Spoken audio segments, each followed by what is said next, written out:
Ever since she was young, Shayol Wei's sleep has been plagued by the same nightmare. In her dreams, she was deep in a maze, filled with a deep white fog that obscured her vision. Yet with a sword of gilded gold in her hand and the certainty of law in her heart, she has solved every mystery she confronted, slicing through the fog of mystery and getting ever closer to the truth.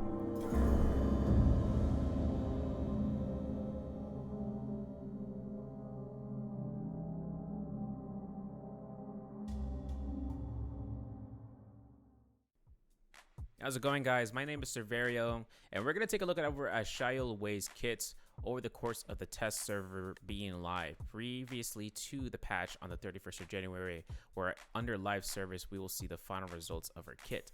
However, currently we can take a quick sneak peek in terms of what is cooking for her skill set. Let's take a look over her skills first, considering we want to see what is the capabilities of it, as well as what do they do under certain circumstances overall.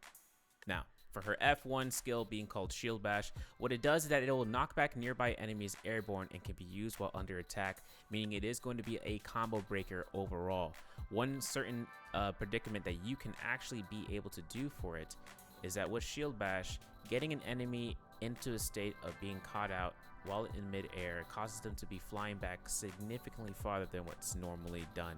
And in which case, this could give you an advantage in escaping a fight, whether a quick grapple to the sky, towards a building, or towards a rock face. This will give you the advantage into an escape pattern.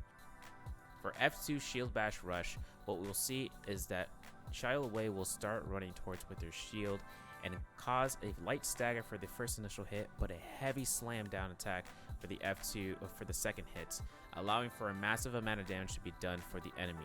One thing is for certain for the F2 Shield Bash Rush, where there is a initial hit stagger, it can be canceled into an uppercut for your opponent to be caught out here, or for the extension, you could enable a swap combo for a multitude of weapons with the staff, pole sword, staff, great sword, the long sword with the pole sword, and as such with the great sword for the swap.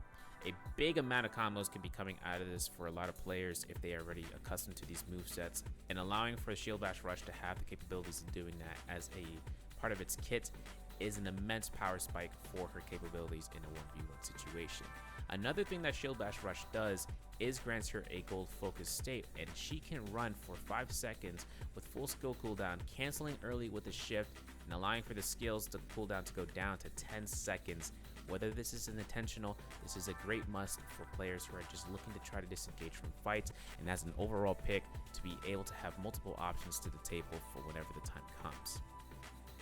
With Shayol Wei's ultimate Justiciar's Guard, we are going to see two variations only this time around for the ultimates. Coming out of the Justiciar's Guard's pursuit and the initial form, she will have Black Tortoise block to be available on either side. For her V1, being able to throw a shield at her enemy once Black Tortoise block does initiate, meaning no damage is to be received for 2 seconds and a refresh on the duration as long as enemies keep up attacks, whether with skills or certain ultimates that can cause her to refresh that timer. V1's Justiciar's Guard's block throw can allow for her to be able to lock down enemies in animation, granting her some healing as well as causing her to be in ultimate focus mitigation state. While Justiciar's Guard has only 2 variations, Pursuit for the V2 ultimate does allow you not to throw a shield, but to instead catch your opponent right behind where they weren't able to predict where you were. A teleportation skill, so might say, in order to gain a free neutral attack if the circumstances are right, and putting yourselves in a position of being able to be as active in the fight and aggressive as long as you are able to be able to do it flawlessly. Nothing should be up to your standard of being caught out unless the enemy is in perfect predicament to be able to anticipate what your next move would have been.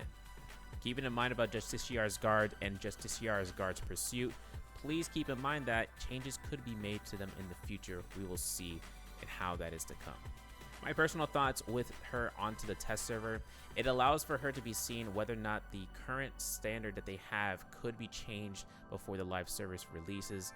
My personal thoughts in how she operates in both solos and trios. In solos, a big mind game is going to happen between enemies who face in the Shayol Wei in a fight, considering how much is allowing in her kit to be able to take no damage. That's how you can counter her. Considering that JixieXue's guards with the Black Tortoise guard, how it has only 3 blocks available, being able to burn those blocks is going to be a must, or forcing the Shayol Wei to be able to use her attacks while you are able to take full advantage of reaching out into having an ultimate to counteract her ultimate when it is finished. Players can realize that there are only a few characters that can counteract the JixieXue's guard's block with the Black Tortoise block, such as Valdisui's bubble with the F1, and catching her into a 1.0 release, or rather for single hit weapons in blue focus to deal the most amount of damage before any sort of block is to be initiated.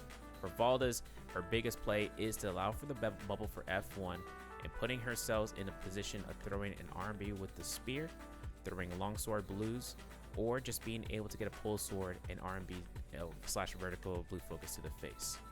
And also to Viper Ning in a similar predicament of being able to control Shayol Wei, being able to have V1 and V2 not proc any of the blocks gives her an advantage into a fight in a team-based mode, whereas in solos her V3 can be fully counteractive as long as Shayol Wei had activated the ult beforehand.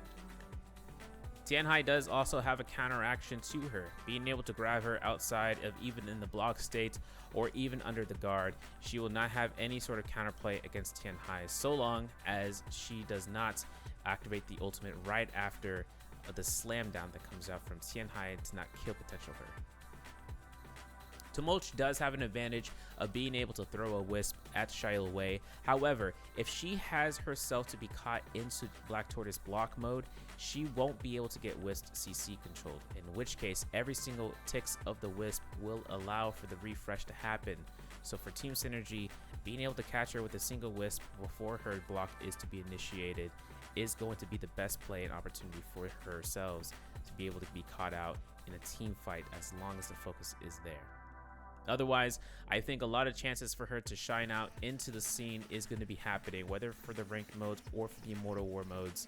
We will see whether or not Shayol Wei will make the impact that we are hoping to see. Otherwise, the other remainder skills with ultimates, such as with Takeda ultimate, being able to be blocked off with the block is such a strange predicament for players such as they, considering how much can come out from Takeda with getting the F3 into an ultimate focus.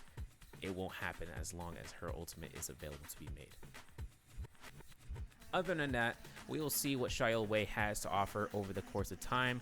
Of course, I am excited to see what she can kind of, just change things out with certain hero picks that are in the play, such as with Akos being fully countered by her with her ultimate, or even to the extension of the Yorohime's. With that, my name is Severio. I'll see you guys in a bit, and we'll see what happens within the next couple of days once the patch drops on the 31st. See ya.